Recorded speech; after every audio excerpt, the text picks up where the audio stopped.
Luna. Stop. And welcome back to the After the Dram. We are just going to chill out a little bit, drink a little bit more whiskey. Love the jacket, Eric. The gentleman's evening sweater that keeps me comfy, man. Oh, that is awesome. And so in the After Dram, we're actually going to move into our cask strength bottle. Woo. This bad boy, when they say cask strength, oh, they mean it. 60.1%.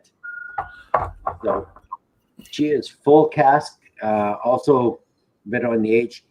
10. You were saying that you had a listing on dates on those, eh? It'll give production dates, but not age of spirit. Oh, okay. Yeah. Nothing will give you age of spirit off that without tracing it back and getting information from them. Yeah.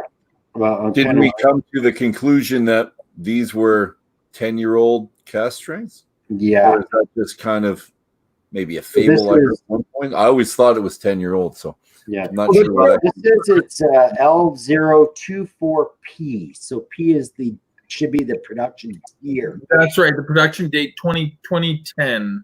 2010. So this bottle is 10 years old and probably 10 years old liquid in it.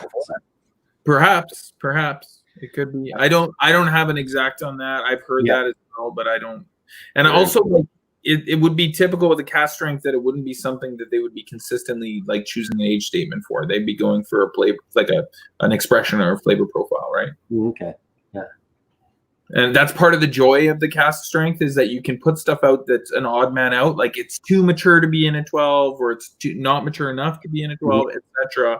Whatever age statement or expression, right? Whatever. So you get these amazing casks instead of selling them off to somebody like SMWS, which certain organizations, certain businesses wouldn't be inclined to do, or which is why some of them put like don't use our name, etc. into this here.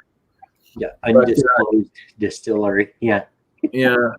Well, yeah. So since you were asking about the age statements and the production serial numbers, so there's a lot of misinformation about the serial numbers online.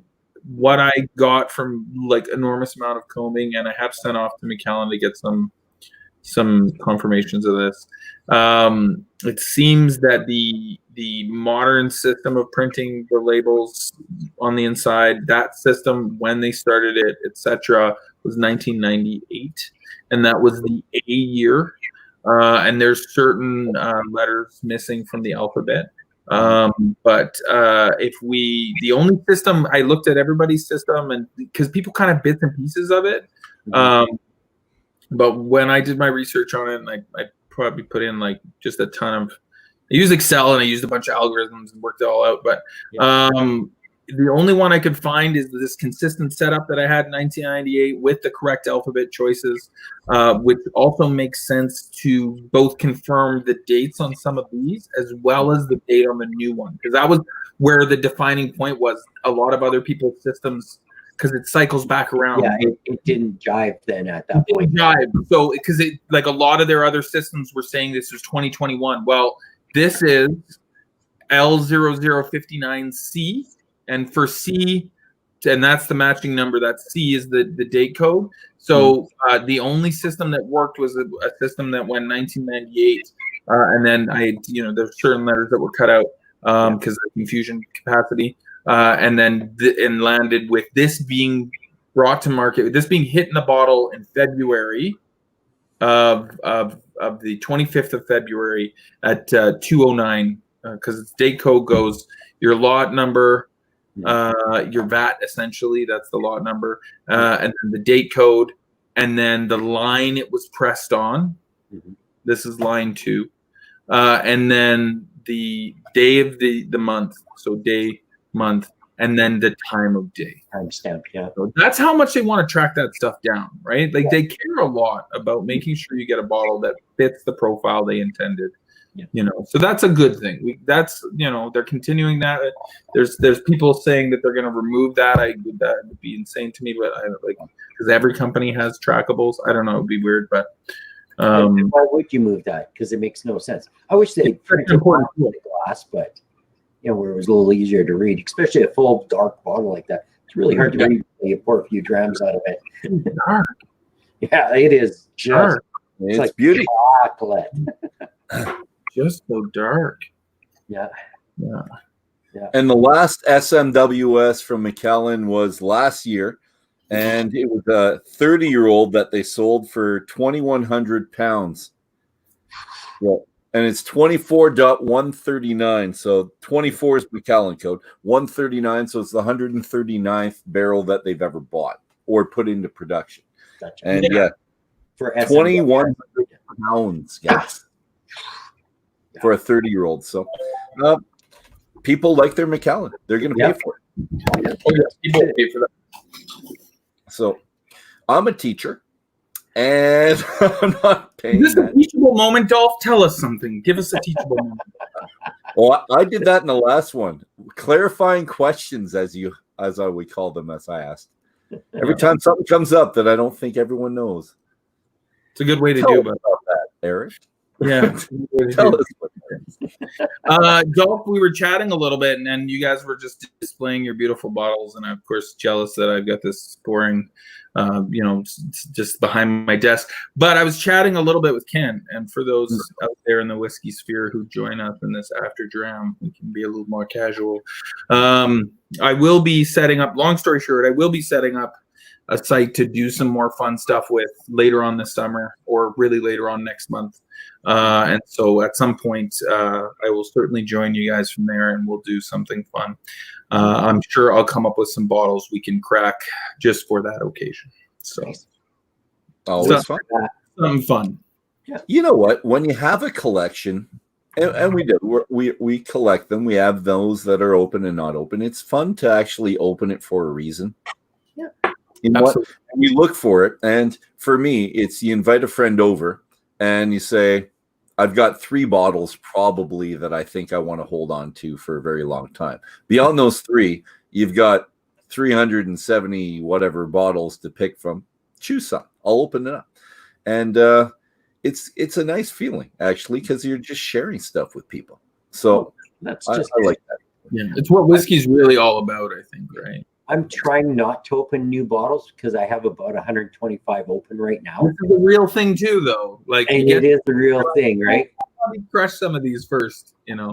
Yeah. So I'm trying to thin that herd down a little bit, but it was Well, you should hear them, but yeah, let's do it. Josh, Know Your Whiskey was doing a heck of a bottle murdering run there. It was like he was like one a night. There were bottles dying all around us. It was beautiful. It was beautiful. I love that.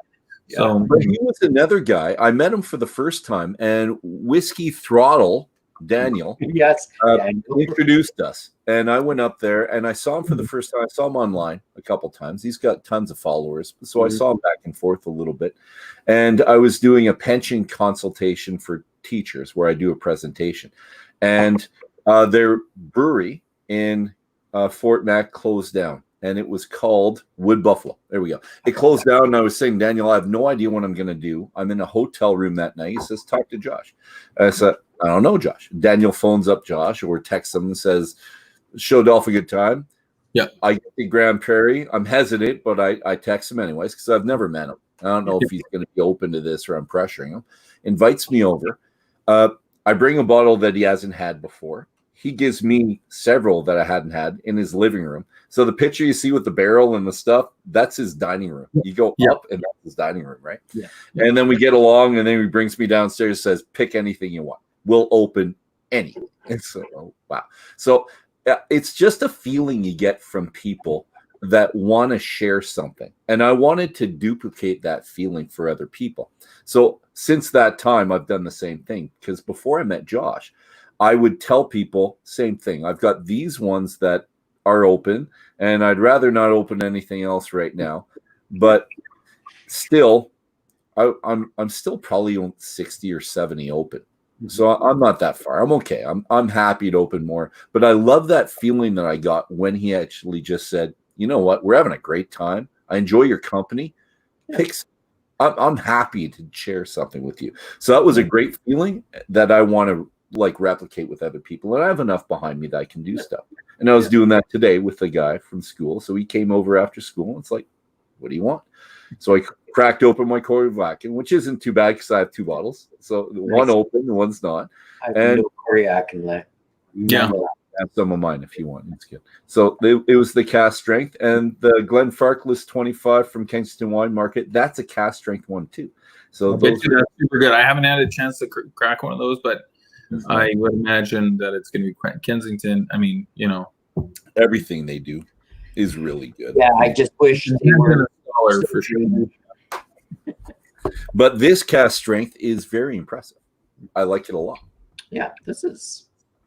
I'm tempted to just light a cigar right now. Like it's inside. My wife will come down and smack it. You're that up. You're in your own house if that's what you choose to do. Yeah, I know, but yeah, sometimes sometimes not every day. I like my cigar period, like, you know, usually a couple times a week, and I've always been into this, is that I actually prefer, it doesn't matter what the weather is, I actually prefer to just go outside and smoke. Because for me, like as a Métis person, we have feelings about tobacco and about its relationships to ourselves, our culture and stuff like that. And so for me, it's an important experience to just be outside smoking a cigar. You know, a lot of people don't know that cigars themselves were indigenous tradition. They weren't invented for the market. They go back long before the arrival of Europeans on the shores of North America. So it's just there's a culture to tobacco, and I just love to be outside in nature smoking a cigar. Like for me, that's prime. So perfect. That's your moment. That's your Zen moment. That's my moment, man. Exactly. And I like when it's like a little bit of snow coming down and you're outside and you're smoking a cigar, like, oh, majesty. Just coming. Just barely coming down. Just like, you know, the big movie snowflakes. You're like, is someone chipping potatoes up there? Like, what's happening? Which, you know, I mean, that's a picture. Yeah. You know what I'm talking about. Yeah. Yeah. See, I'm almost envious of that jacket now. You gotta get yourself out there and buy yourself a smoking jacket. It's just a straight up. It's a Hudson's Bay sweater, old school Hudson's Bay sweater, and it's a beauty and it keeps me moist. My favorite one. I've got several. I think it's just good to have a nice little, cardigan you can throw on. Then going out summer cardigans. Yeah. Mine are all winter, deep wool. I love that. Yeah, dude. This is super wool. Like this is deep wool. Oh yeah. I like being cool in the summer. Yeah. I have a really good shirt and colors. Yeah. I've never been one of those people that gets too affected. Like I was just had a coworker be like, yo, it's like 25, 26 degrees outside and you're wearing a jacket. And I was like, oh, I didn't even notice. Like I just didn't. Like I'm one of those people. One of those people. That's good. I do cold better than I do heat. So me too. It comes with my very pasty whiteness. Yeah, you can't tell on the camera because it's a darker room. I'm as pasty as they get. I'm milk white, guys. You got some great lighting going on there, Dolph. No one could know. Okay. even the arms. Marshmallow, you're doing good, bud. Just perfectly. So, guys, I'm getting a little bit of chirping on the speakers here. I don't know if it's my internet or what's going on, but I'm not hearing any feedback from anyone. Okay. So it might just be me. And if someone hears us, comment on the live comments, and we'll see. Well, it might actually be my speakers are running out of power. Oh, but it's. So I'm doing that side by side with this guy. So bent stick. That's what I got. Hey, that's a gem of a little beer. That's a gem. I like it. I like bent stick. Well, for one, I like local guys for one. So SYC, they're close to us on the West End, so I love them. They're a Friday afternoon thing with my wife and I. We go there. That's great. What they're doing what they did before last summer and into the winter, they did this a little bit. They'd have a food truck go there.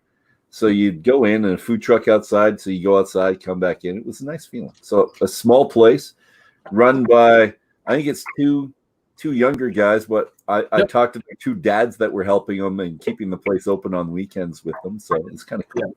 They're a great team. Like family feel, right? Yeah, they're a great team, and everybody's just passionate about what they're doing. So I think it's a great thing for sure. Yeah, exactly what it is. My speakers were running out of power. No, we're good. We carried the conversation. We talked about it. It's just so deep, guys. And it's got, if it is, let's say it's a 10-year-old, if it is, it's got good length. The finish is fairly long, and it changes. It goes from the very sweet, and I don't know if I want to say smoky-ish on the end, but some type, a hint of smoke on the end as it changes. That's the sherry oak compliment, man. And that's one of the things I always loved about mature, especially production cask, mature production cask sherry, is that, and like, I mean, we could talk about some of the big hitters of the last number of years. That the 15-year-old Glendronach was a majesty because it had so much 18-year-old, 18-year-old sherry in it. Sherry casks in it, and so like just you get this great smoky depth that complements the fruitiness. You get these deep berries, deep fruits. You get some of that sultana, that matured type fruit flavor, and then you get this perfectly balanced wood structure coming in from what is left of that oak. And certainly when we look back at the new 12, the season 12, you're definitely getting. And Eric froze.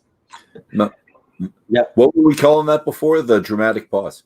Yeah, the dramatic pause. Yeah.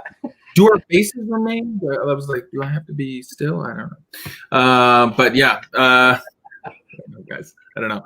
But yeah, it's the vibrancy of the season cask where you're getting some of that vibrancy from the unadulterated American and Spanish oak. It's 90% American, but you get this vibrancy and it's fun. Whereas this, it's just like it's just good, rich, classic, and again, unadulterated.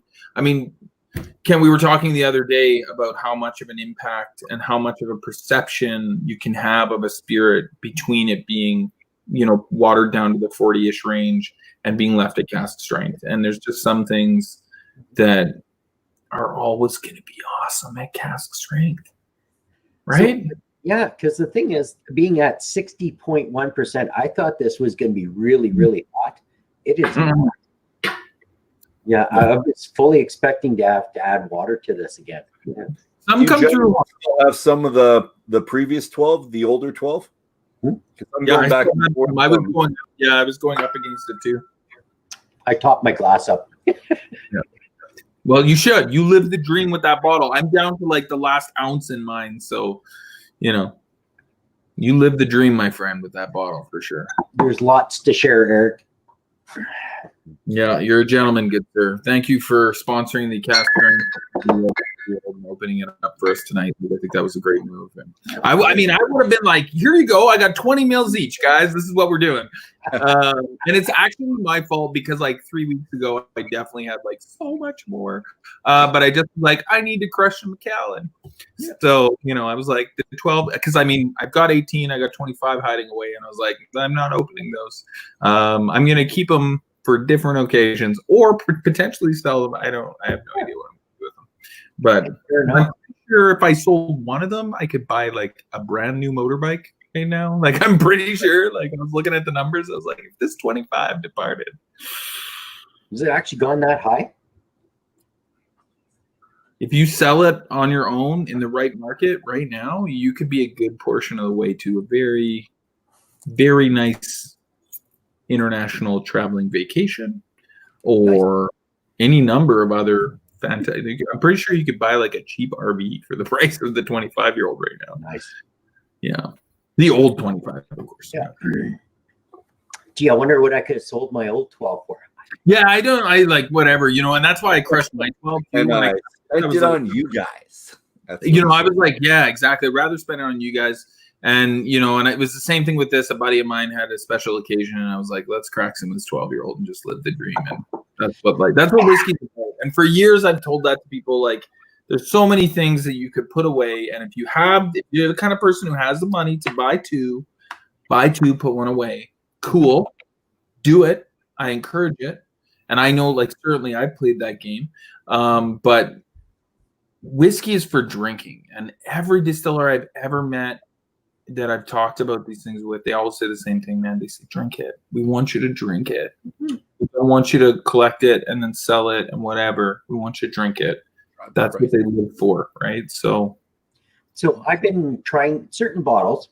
I've been buying two, one to drink now and one to drink 10 years down the road. Which is super fun too, as well. Right. Yeah. Which is, and this is kind of how our vertical tasting got started is we were like, hey, I've got the old 10, you got the new 10. Well, look, what did they taste like together?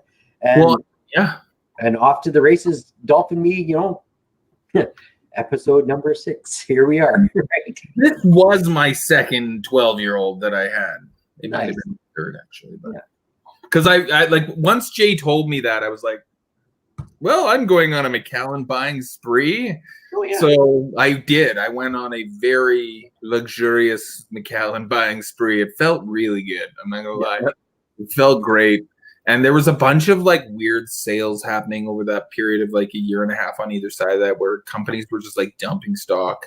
Alcana certainly was. You know, people were just dumping stock, and it was like, 30-40% off. I was like, yes, I will take that percentage off on any Macallan you have right now. Do not let other people in the store until I buy it. Yeah, I'm clearing your store out right now. Yeah, exactly. Right. Sometimes you got to do those things, right? And it's like we mentioned Josh earlier, and you know, I know, you know, we all know some of the great stuff's going on in the world of Bunnahabhain and you know, the variety of options. Like there, you know, I regret probably crushing some of my older bottles at times, just because I was thinking to myself, probably should have stuck some into a 50 ml. But you know, that's life. Like, who cares? You had a great time when you drank it, right? And golf, I think that's a gentleman's move. And I know that I was at a point where Ken is right now because of doing that for like a solid 5 years. I was like, friend, come over, just crack what you want. Like, I had 100 and I think it was like about 78, if I recall correctly, 178 open bottles at one point. I was like, ooh, this has gotten a little out of control.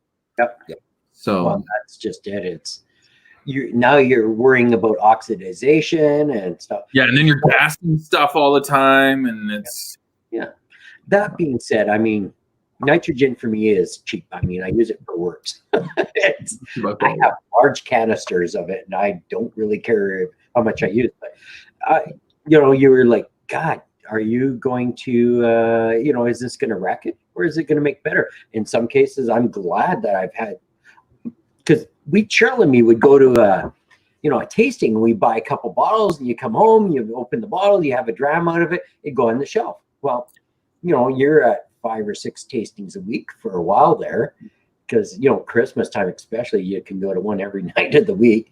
You're buying a bottle every night, you know, they get pushed to the back. Scotch ones, but you guys did wine, you did Scotch, you did you did rum as well. You had great rums. Yeah, and then you forget about these bottles, and they sit in the back of your shelf, and then your shelf breaks, and you pull them all out and go, hey, I've got all this open Scotch I'd forgotten about. And you're like, wow, taste this. You know? Yeah. So that was so good. Do you gentlemen want to talk about your tasting tomorrow night? No, I mean, it's not our tasting. We're in on it, but it's well, you are. No, I didn't buy in on it, so it's kind of exciting for you guys. So you. It is. I mean, I think it's going to be like, that's some pretty special stuff to the Gentleman Park Whiskey Society, and then of course the Whiskey Explorer, one of the great brand ambassadors in the country right now in terms of his like progressive approach to interacting with with folks in the broader whiskey sphere. You know, and I think that it's a great pairing, those guys working together. I think, you know, there's going to be a ton of fun folks at that tasting. Mm-hmm. I mean, we're going to drink some 46-year-old. It's been a minute since I had whiskey that age. And so I'm looking forward to just sampling some stuff that's hung around oak for a while. You know, I always laugh a little bit about, and I think we've talked about that too, Kent, and you know, Dolph, I'm sure you know, as a guy who loves whiskey, like the world before and after Instagram and the world of whiskey is like 2 different eras, right? And I mean, I have so many whiskeys being in the industry and constantly tasting for so long on this side that I've drank that I don't have any photos of, man, and like that's cool. You know, and I've had the pleasure of drinking some really beautifully old stuff, including some ridiculously old Macallan. And I love drinking old Scotch. I don't encourage people to think, though, that older's better, because I think that's just a fallacy, and it doesn't. And that's why, like, I've tried to just stop talking about whiskey as something that's aged. Yep. And started talking about whiskey consistently as something that's matured, because, young, like, again, another amazing whiskey that's been hot on the market that Jay introduced me to was Macallan, because he was the man that first brought it to the Western Canadian market, and we all heard about it happening. We all heard about this evolution in Southeast Asian whiskey, and it was exciting. And he brought it to the table, and I was like, yeah, 3 and 4 years old and phenomenal. Yeah, and people are talking about hot whiskey and cold whiskey, and I think there's some value in having that conversation, but I think that's also a difficult place to go, because it might not belie some of the big differences. Like, to talk about Canada as being in the same kind of maturation space as much of the United States whiskey production is crazy talk. It's crazy talk. They're not the same at all. So what do we have, like a mid-range whiskey? Like, is American Central production, American bourbons, etc.? Is that like is there a hot, cold, and mild? Like, I don't know. So I think just going back, maturation, talking about environment, talking about the effects of what we say terroir in wine, climactic elements that impact maturation is pivotal. And I think it just makes the conversation sophisticated. What's that? You have to understand it, and you have to understand that there is the discussion about terroir, but terroir, and it's not the right word. There is terroir, and you can get a sense of the distillery and the region around. I believe in that, and I've had the discussion with people. I think there definitely is with your climate, and you're talking even in Canada. You do a difference between someone in the Okanagan, and they can have a 3-year-old whiskey that tastes a lot different from a 3-year-old in Yukon. Alberta, Alberta, and then we talk about, like, the stuff that Don does over at the Walker plant. It's like the temperatures like when we were chatting about casks last year, it was like the temperatures that they're hitting, like, they're huge temperatures in the summertime.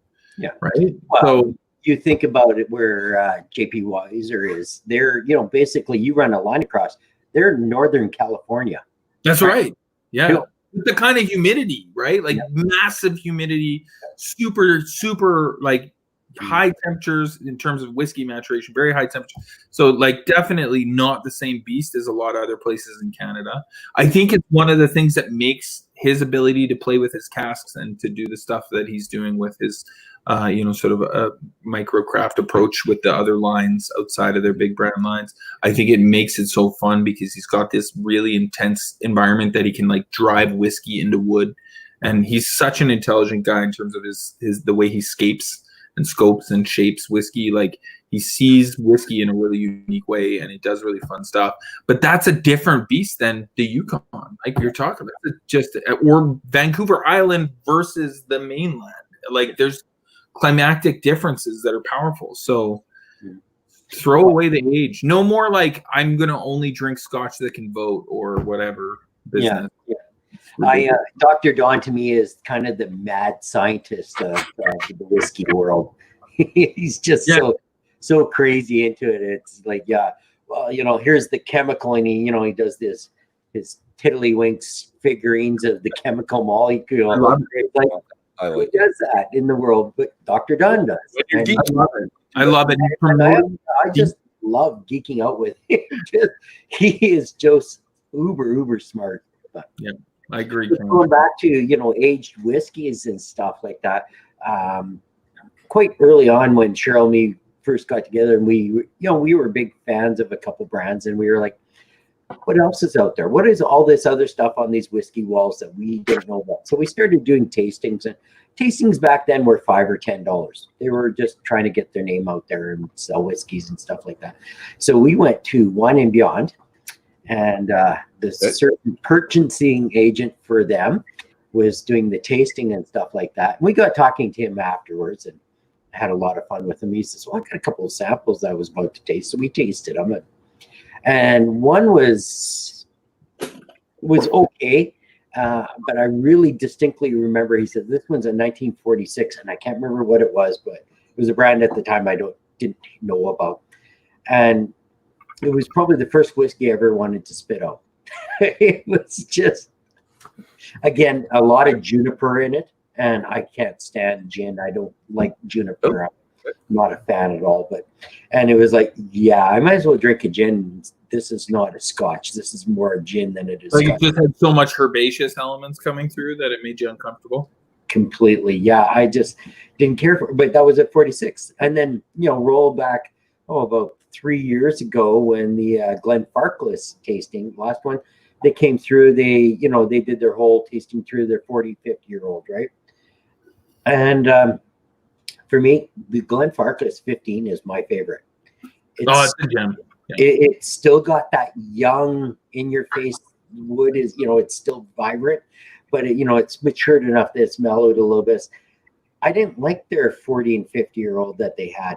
I just found the flavors were muted on it. It's like, this is a has-been, right? It's not the price point was high, but there's a lot of people like you, Kent, who feel that way. And I know that as a person who's both retail to people and business to business, really old whiskeys in a variety of capacities, I will tell you, like, I think it's a palate thing. And I think people will pursue the luxury and the cachet of old whiskeys. Mm-hmm. And I know I have counseled many people over the years, do not buy that whiskey.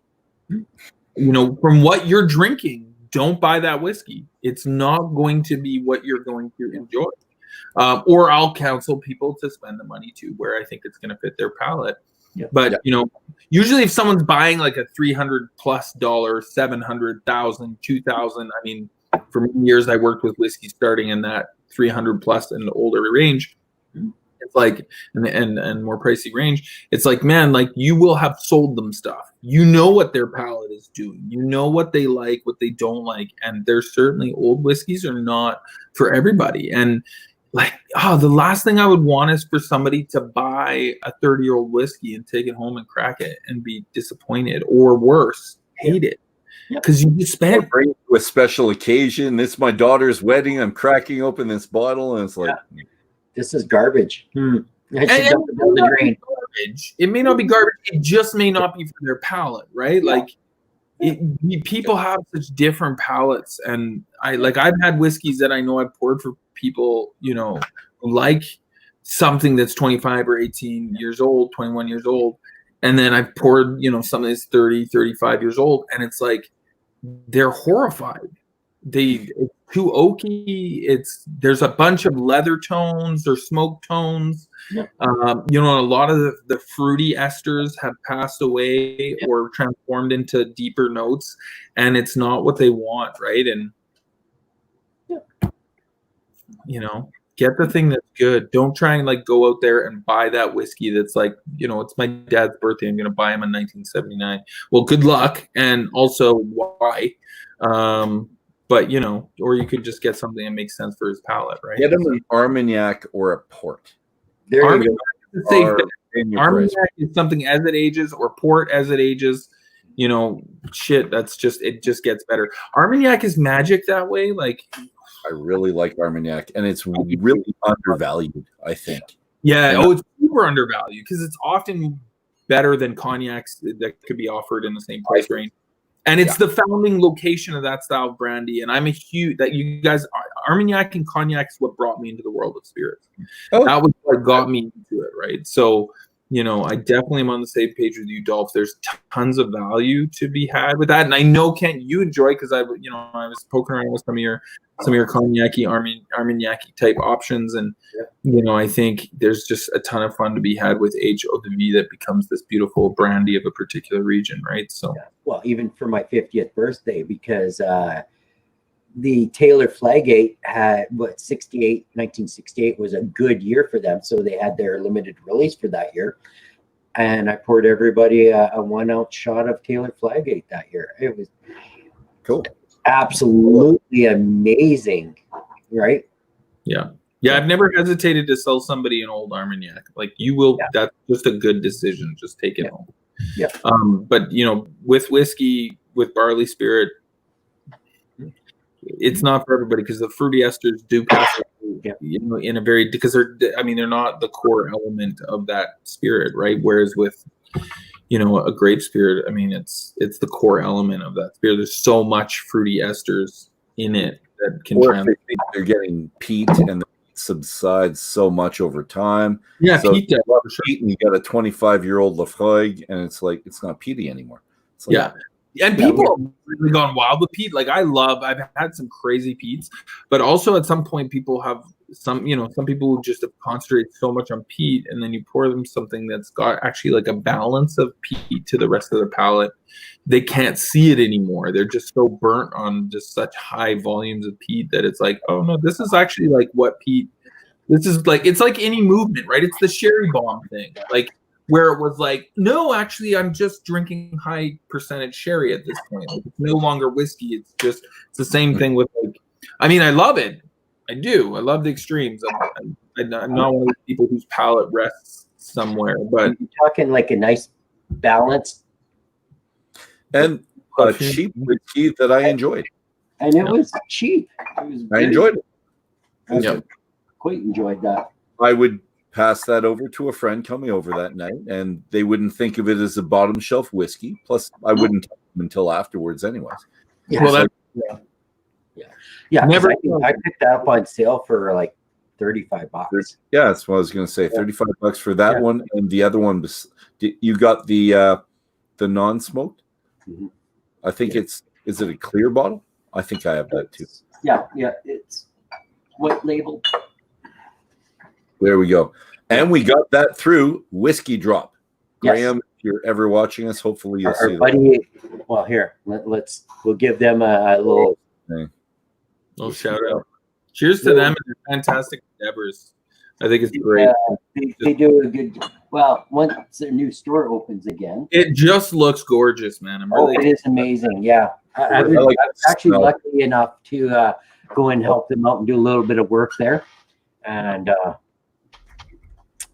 so I got to see the whole formulation from bare bones all the way up, and I love all the barrel heads on the wall. Like, it's just dope. It looks fantastic. It looks like that's what they were going after too, right? And it was right down to paint code, right? There was an argument of which way they should go with the paint code, and they went with a way different direction than they thought they were going to go, but it works so well. It pops everything. It looks really So for me, it was the smell. You go in, and it just all the new wood. All the wood. Yeah, that's a huge factor for sure. Yeah, well, it just gives you that homey feel, right? It's that. It looks like you spend thousands of dollars in, and it's yeah. But it does. It has a cozy feel, and it's like, I want to just spend money on whiskey in this room for sure. So, you know what they really need though? They need some big leather back wing chairs, and sit back, just like a gentleman's room in the top. It is a trick to do that.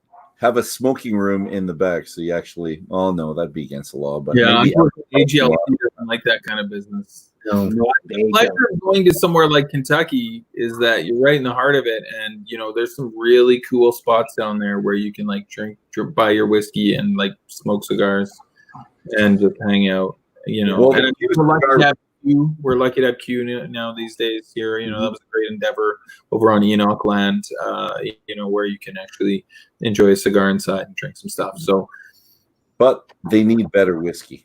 They need better whiskey. Yeah, they do. They need a wider selection whiskey. But it's fun. I love. It's just up the road. I love being able to like roll over there. I'm excited for they're back open again, so it'll be a great place to stop by and whatever. But I think it's like any of that kind of business that opens up and starts. They're going to grow their back bar. It's not going to be overnight. Right? It's a lot of money to put into bottles that are going to just kind of hang out for the right person. So it's not a cheap way to start either, right? No. Neither whiskey nor the cigars are cheap, So. No, both are big, and you got to sit on a bunch of them, right? Now, could you imagine, like, even if you just think, let's just put 10 or 20 G's into our back bar. Like if you're looking premium whiskey, that's not a lot of bottles because you need to have several of them to be able to keep pouring. Like you're gonna have half a bar pretty quick. So like it definitely is gonna take time. And I think if we all just go and smoke and buy some bottles along the way, then they'll grow. They'll continue to grow. They're growing. So good for them. Yeah. Yeah, well, and like I say, your 10 or 20 grand in whiskey's not. Well, I'm sure everybody here's probably, got that in their own collection. I mean, value of my collection, but yeah, and it's kind of funny because I mean, I would say I'm pretty new into the whiskey world. It's only really been the last couple of years that I've kind of jumped in with both feet. We've been adding to our collection over time and stuff like that. And then you get to meet more and more people that are like-minded and stuff. And then you learn what their collections are. And, there's people around that have, 1,000, 2,000 bottles. And you're like, holy crap, right? Yeah. And I mean, I think some people too, will get huge numbers, and maybe because they're not also necessarily drinking as prolifically with people, because that'll we've been talking about, right? My bottle collection at one point was definitely over 500 bottles. Mm-hmm. I won't say where it landed on the other side of that mark, but it landed on the other side of that mark. Mm-hmm. And at some point it was kind of like if I actually did some math, and I was like, if I drank one bottle a week, which is pretty heavy, mm-hmm. If I drank one bottle a week, how long is it going to take me? And then I was like, oh, that is an age right there. So at some point I was like, probably should just drink some of this stuff. So my wife did the same math, and she said, you want to do this before you die, so you're not leaving all this to your children to have a horrible wake. I said, I want a great. I said that's really great windfall at an auction house. I don't know, but screw that noise. Let's drink it because Mm-hmm. But I did. As a bachelor, I was like, I better do this math for myself, and so I did that math for myself, and I was like, yeah, it's time to start inviting friends over. So that's where that ball started rolling for sure. And Ken, you just did all this stuff. Where's what are we talking about for numbers for you? Where are we at right now?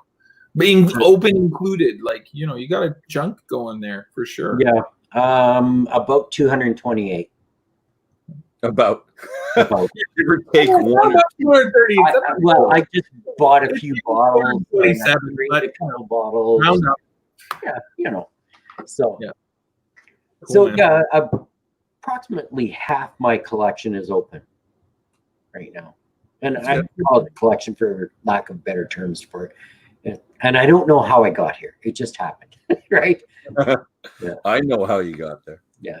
But one of the things that just keeps resonating, Graham from Whiskey Drop, he was over here the other day tasting. He says, just drink it. There's always something fantastic coming out tomorrow, right? Yeah. And I'm like, that's a good way of putting it. Yeah. Why collect it? Well, he does sell whiskey, and he wants you to buy more whiskey. So let's keep that in check. He's a businessman. Again, even with his own collection, I mean, Dolph, you've been at several of his tastings. Mm-hmm. He's always pulling something out of his personal collection, just something that nobody can find or hasn't been around for a while, or it's a single bottle that he picked up. It's fun. I love that part of it. Yeah.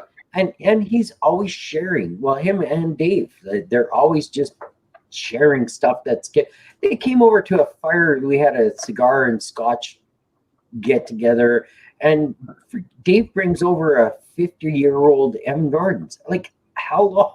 Where do you find that even hardly anymore? It was a beautiful grain. I loved it. Absolutely amazing. I've got a 28 here that I need to open one of these days. I've tasted it, but it needs to go open because it is just absolutely amazing. Yeah. And I remember not that many years ago, I was tasting grains and not liking them, and now it's like, wow, okay. Yeah, I love that. Last week we had 3 grain whiskeys last week from Cameron Bridge, a 34, a 30. So an SMWS 34-year-old. and a 30-year-old from Morgan and Morgan in something. I can't remember. And then I gave him the 4-year-old Hague Club just to know what the beginner spirit tastes like. So I liked it.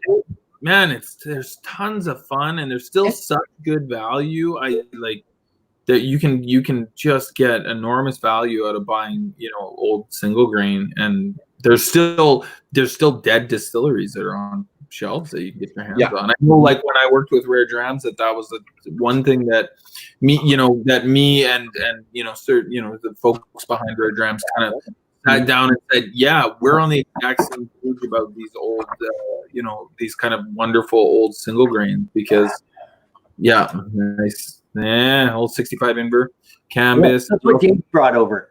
Okay, there you go. Of course, it's empty, but 65. That's nice. Yeah. Right. Yeah. And Eddie Bake is another one. You don't really hear about this, but we did that. For a tasting Alberta Scotch Society, not SMWS. Yeah. Sorry. Oops. He's getting lost in what he's tasting these days. Well, I'm forgetting what I'm the president of. I'm doing it for us. Good. We have a few things going on these days, and it's all been fun. Yes, sir, it has. Well, I think it's just been so great that the community has used this opportunity to come together and to really, get to know each other and share samples around. And I agree. I have had the pleasure of working continuously through the COVID apocalypse. So as much as I would have loved to have a little bit more time to get in on some of those things, I just think it's been great to see everybody doing it. And I think it's beautiful. And it's the best part of the whiskey community, is just people caring to share what they're passionate about. Right. And that's, the neat part to see is, right? All the group lines are now blurring heavy, because, right? It's like, this group is not part of that group and part of that group, and everybody's Society, Alberta Scotch Society, the Edmonton Scotch Club, the Whiskey Bells at one point. All blended together. I think that's really it. I don't know if there's any other real societies out there that I've heard of. There are other fully functioning societies that are around. But a lot of them are like not necessarily as tightly regional as those. So like they're like, I even have a few gentlemen that like the members on the base or whatever, and they're involved in like Scotch societies that have legs out of Victoria and nice Toronto, and so I think those ones you mentioned are great because they're a big part of the capital city region, right? And then in some respects you can say like some of the guys who've really just done such amazing things with their shops over the years. Kensington, he might as well be a club, because they've got such their own following and their own approach, and he does the trips. So it's just like there's a lot of fantastic stuff happening, and we're lucky to be in Alberta. I'm lucky to have a career that I've had that I couldn't have in almost any other province the same way. I could certainly do a lot of the same kind of work that I've done over the years, but it wouldn't be the same degree. If we didn't have the market we have, if we didn't have the private enterprise that we have, and the way the market is shaped. I mean, it's like us, Japan, and France are three of the most premium locations. Like Alberta, France, and basically Japan are like three of the most premium and important launch locations in the world for testing products to market. And then Ontario likes to be behind them, be like, us too. People they sell a lot. They're gigantic. They are. They're like 10,000. We have like 29,000 products in our marketplace as of December. So 29, like sink into that. There's nothing even close to that in the rest of Canada. 29,000 available products in this province. Yeah. That's beautiful. And the next closest is half. Yeah. Less than half, like pretty much a third at this point. So whatever. I mean, it's just great because we have so much privilege to be able to enjoy those things. And I think I like to wake up in the morning and just think, man, what a beautiful world where I get to taste things and share that passion with people and create bright, moments in people's life, you know, because we get these. I mean, how many of us, how many of everybody has thought, you know, we go to these festivals, we go to this time, and what do people end up talking about? Oh, do you remember that time? Had that whatever, and they name a bottle, and really, the bottle, yes, but it's that whole experience, and it's a light moment in their life that they're excited to share, and that's a beautiful thing, man. Yep. Yeah, exactly. Look at me getting all poetic. Oh shit! You're gonna get a man here. Oh god! I better go smoke a cigar. No. Yeah. But seriously though, it's friggin' beautiful, man. It's Lviv, you know, it's the passion of life, right? It's enhanced by fine spirits, for sure. There you go. Yeah, it's all good.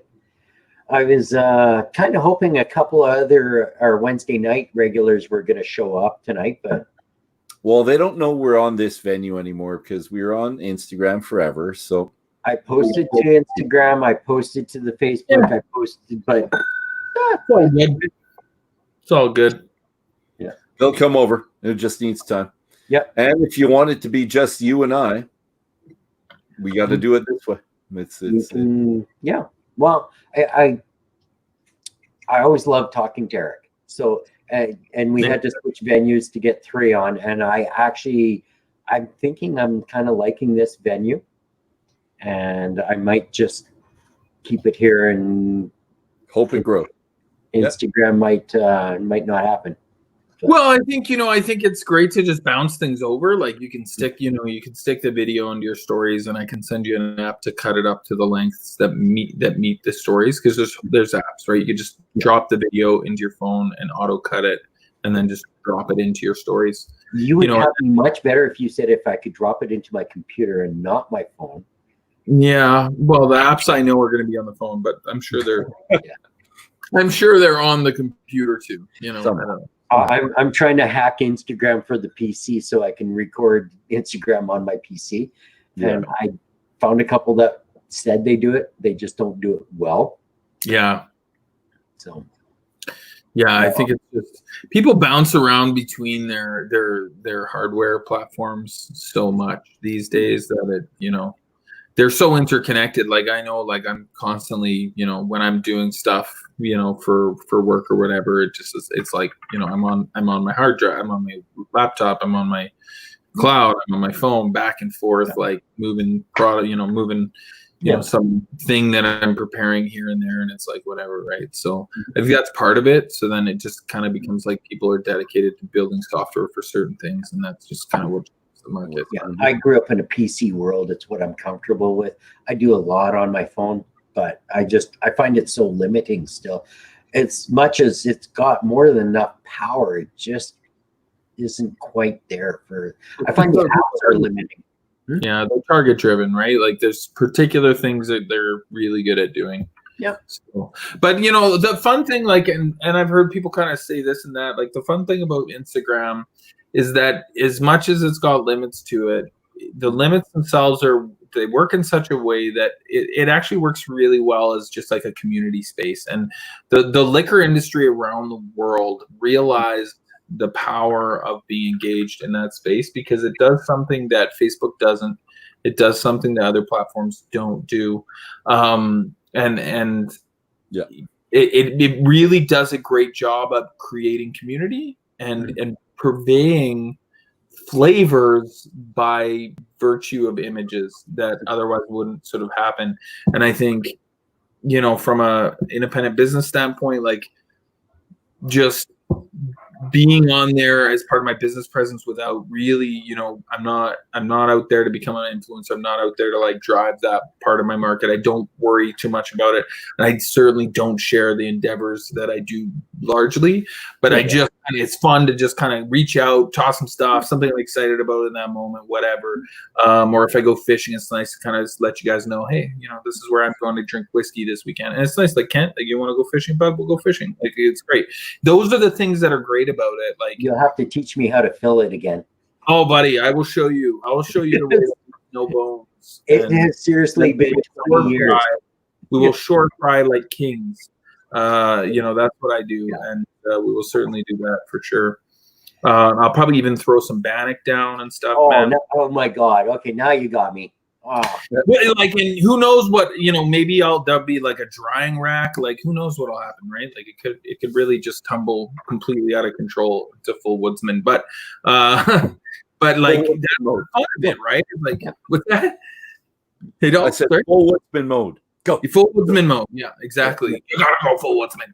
But that's the fun of those platforms, is just like, and like, really, if you think about what COVID would have been like for the whiskey community without the Instagram platform, darker place, man. Darker place for sure. People needed an outlet somehow, and it was just social media for one. I think. Yeah.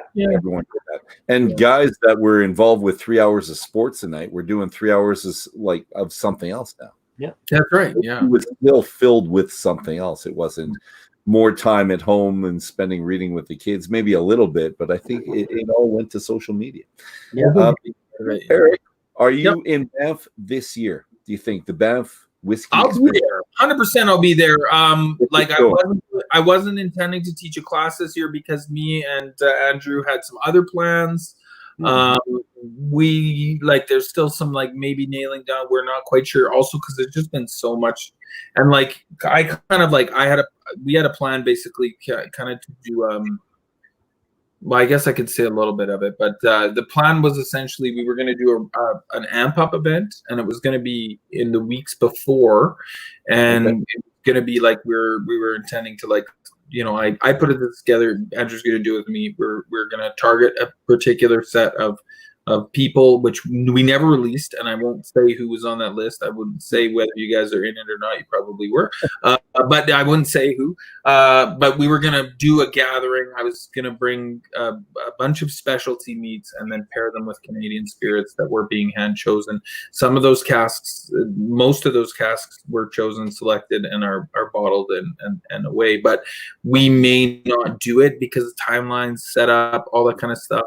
And I still think they flow and kind of mesh together too, right? And it's a bit disjointed right now to do that. Well, it's just so tough right now because it's like to get people are still in a state where they're being cautious as they should be, and to ask people essentially a month and a week, month and 2 weeks from now to gather in the mountains from all over Western Canada to do a tasting. May not be responsible. And I worked really hard, you guys, from a business management perspective, to be ahead of this thing. And, the last thing I would ever want to do is to expose people to a situation. So, September's, just that little bit extra further away, and it gives us all a little bit more time to figure out what's going to be next. It seems that Andrew's going to be able to go forward with it. I certainly hope he does. I will be there as a person. I will be there as a VIP member, supporting Andrew in whatever way I can, because I really believe in what him and his team have as a vision and what they're doing, and I want to see it continue. So, you'll see me there for sure. It's been a pleasure to be on the ground floor with Andrew and to help hype and explore and promote what he's doing, and I'm just so positive on it, right? So it's a good weekend. Fantastic. I think that's a great weekend. Yeah. Well, it should be a lot of fun. I know he's still hemming and hawing whether it's going to go because of some of the restrictions, and he's such a responsible guy. That's to his credit, right? Because he doesn't want to do. I know we've exchanged a few emails on the subject matter for sure, and he wants to be responsible. He wants to be safe. The last thing he would want is for someone to walk in the door and get sick, and not because, it wreck his reputation or something like that. That's not who he is. No, just because he got sick, period. Yeah, he just would never want to put that on anybody, So I think he's been so cautious and smart. And a lot of other people, and he's just far enough out that he hasn't had to pull the ripcord like everybody else has had to with festivals. And I know other parts of the industry are really coming and hawing too with their fall festivals. Yeah. So kind of like us too, right? We've got the September 12th, the weekend before Banff. So the festival place, Cultural Arts Foundation. I should promote that. Yeah, please do. Yeah. We'll be doing ours. Tickets should be going on sale soon. Hopefully next week we will have our tickets on sale, and I don't know what to say about it because there's a lot of unknown variables at the moment. I do know that we are a go currently. We're being capped at 70 tickets for both masterclass and the main event. So is that 50 in the main event and then 20? No. So because we're doing basically 20 tickets for the masterclass. Yeah. And then 50 for the main event. So your masterclass includes the main event. So yeah. So good. Yeah. So I look forward to it, and you know, I hope that you can also execute that event because I think it's a great event. And yeah, right now, unless absolutely all hell breaks loose, we are a go. So we're just some of the vendors have dropped out because of COVID. They're shut down and stuff like that. Two brewers, like immediately, I sent out the note and it was seconds, and two brewers said, "We're in. We'll be there." And so a few of the other ones are saying yes, we will be up and operational for September.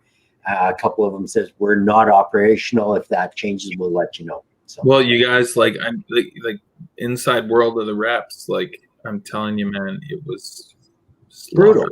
It was slaughter. It was, and what people don't realize, I think you guys have a good handle on this, but what a lot of people in the world don't realize is how much backstaff there is to the industry.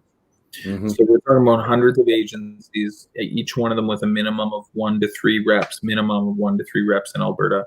And then, of course, what people aren't talking about in all this is the incredibly large amount of young people who use tasting opportunities at tables to get their way into the industry, who also lost jobs in this. So it's like back bar, you got back bar staff, bartenders, cocktailers, whatever. Some of them are able to come back, but even now with stuff being open, you guys, it's still like a tiny fraction. There's so much back bar staff that is still at home or having to flee to other family homes just to survive all this. And then you got reps. Like I know reps that have been repping with agencies for like 20, 30 years who had to like take salary cuts and work less than 20 hours a week to go through this.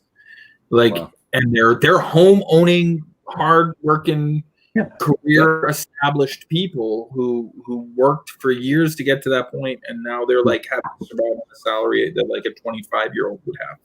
Mm-hmm. Like, it's crazy what has happened.